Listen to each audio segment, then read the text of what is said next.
ઉનાળાની ગરમીઓ હવે શરૂ થઈ ગઈ છે અને જેમ જેમ ગરમીઓ વધવા લાગશે તેમ તેમ જમવાની જગ્યાએ કંઈકનું કંઈક પીવાની ઈચ્છા થશે.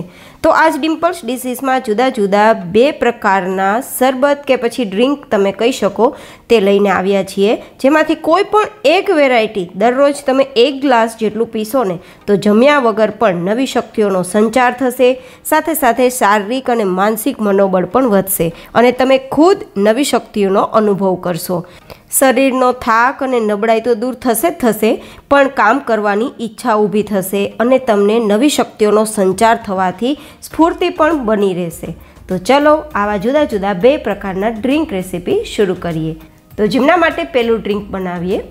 તો પહેલું ડ્રિંક બનાવીશું આપણે દાળિયામાંથી, જેને આપણે શેકેલા ચણા કહીએ ને તે દાળિયા.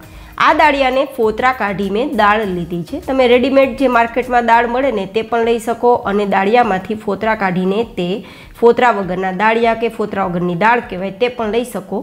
મેં અહીંયા 1/4 કપ જેટલી લીધી છે.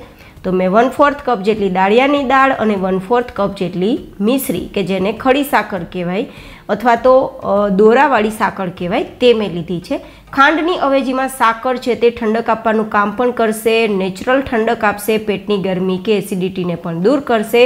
તો બેસ્ટ રહેશે તમે મિશ્રીનો ઉપયોગ જ કરો. જો કે હેલ્ધી ડ્રિંક હંમેશા મિશ્રી અથવા ગોળમાંથી જ બનતા હોય છે, તો આપણે અહીંયા મિશ્રીનો ઉપયોગ કર્યો છે.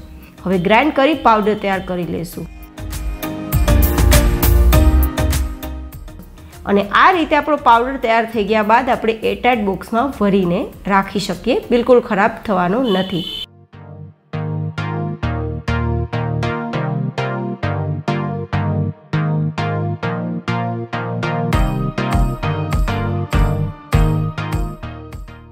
જ્યારે પણ ડ્રિંક તૈયાર કરવાનું થાય ત્યારે 1-2 ચમચી જેટલું ડ્રિંક આપણે મિક્સર જારમાં ઉમેરીશું.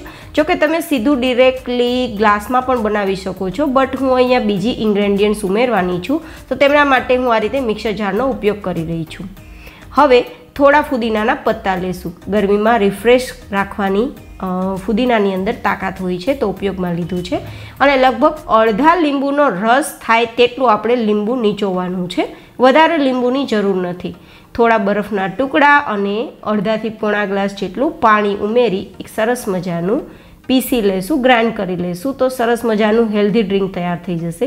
આ ડ્રિંક તમને બનાવવું સરળ પણ રહેશે, સસ્તું પણ બનશે અને જેટલું સસ્તું તેટલું હેલ્ધી રહેશે.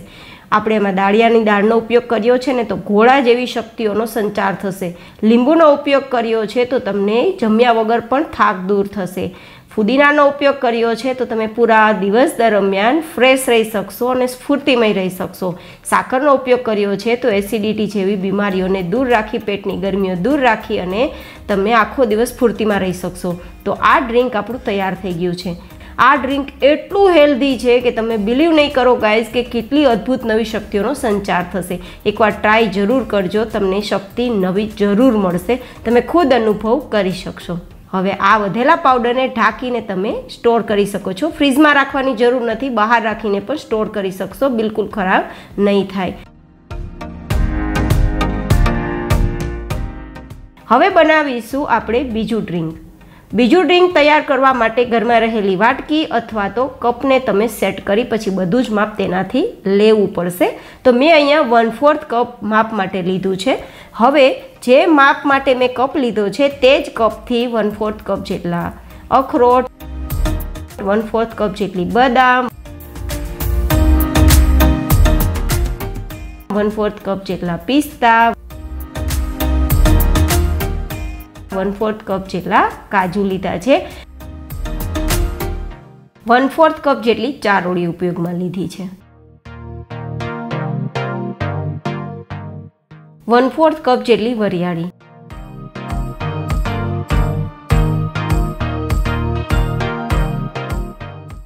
1/4 કપ જેટલા કાચા મગફળીના દાણા, 1/4 કપ જેટલી દાળિયાની દાળ, જેમાંથી ફોતરા કાઢીને આપણે દાળ ઉપયોગમાં લઈએ ને તે દાળ છે.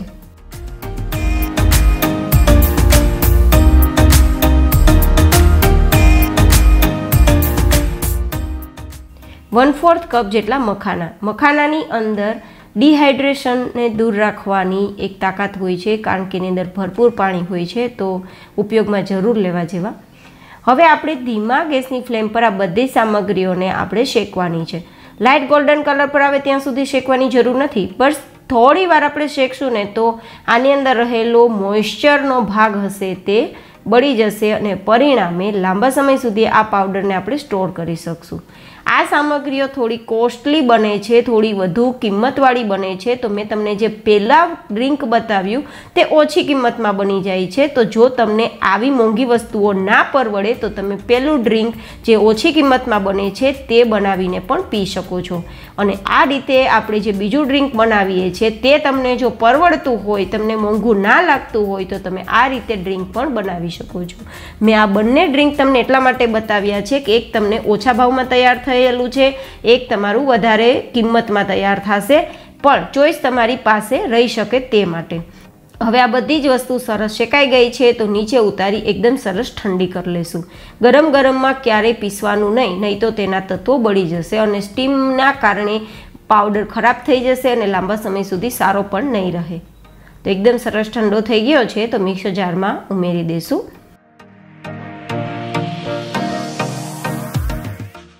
અને અહીંયા 1/4 કપ જેટલી સાકર લેશું. ખાંડનો ઉપયોગ કરવાનો જ નથી ગાઈસ, સાકરનો જ ઉપયોગ કરવાનો છે કારણ કે હેલ્ધી ડ્રિંક તો જ બનશે.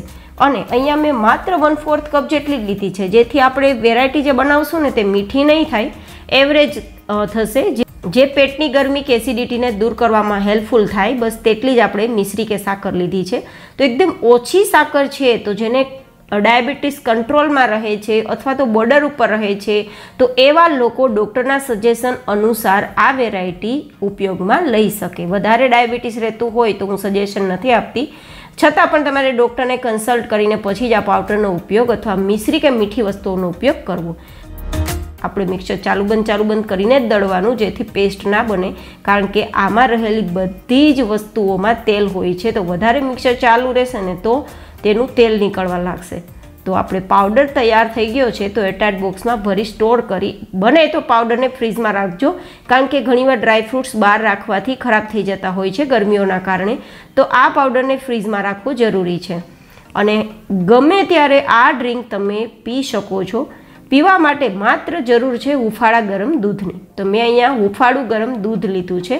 આ દૂધ ગાયનું છે, બને તો ગાયનું દૂધ ઉપયોગમાં લેવું, જેથી તમને તેના પણ ગુણધર્મો મળી રહે. હવે આપણે આ દૂધની અંદર જરૂર મુજબ અથવા તો 1 થી 2 ચમચી જેટલો પાવડર ઉમેરીશું. બને તો 2 ચમચી પાવડર ઉમેરવો. વધારે તમને એવું લાગતું હોય કે પસંદ નથી તો 1 ચમચી પણ ઉમેરી શકાય. બસ પછી મિક્સ કરીને પીવાનું રહેશે. જો તમને આ દૂધ સાથે બનાવેલું ડ્રિંક દરરોજ પી શકતા હોય તમે તો વેલ એન્ડ ગુડ, કારણ કે દૂધની અંદર પણ ભરપૂર કેલ્શિયમ હોય છે અને આપણે ઉપયોગમાં રહેલી સામગ્રીઓમાં પણ ભરપૂર ગુણધર્મો રહેલા હોય છે. તો તમને વધારે શક્તિઓ મળશે અને વધારે તમને સ્ફૂર્તિ પણ રહેશે. બટ જો તમને આ વધારે પડતું મોંઘું લાગતું હોય ડ્રાયફ્રૂટ્સના કારણે તો તમે જે પહેલું આપણે ડ્રિંક બનાવેલું ને તે ઓછી કિંમતમાં બની જાય છે, તે પણ તમે બનાવીને પી શકો છો. બંનેમાંથી કોઈ પણ ડ્રિંક તમે પી શકો છો અને બંને પણ પી શકો છો, ચોઈસ તમારી પાસે છે. કેવું લાગ્યું તમને આ બંને રેસીપી મને કોમેન્ટમાં જરૂર ફીડબેક આપજો.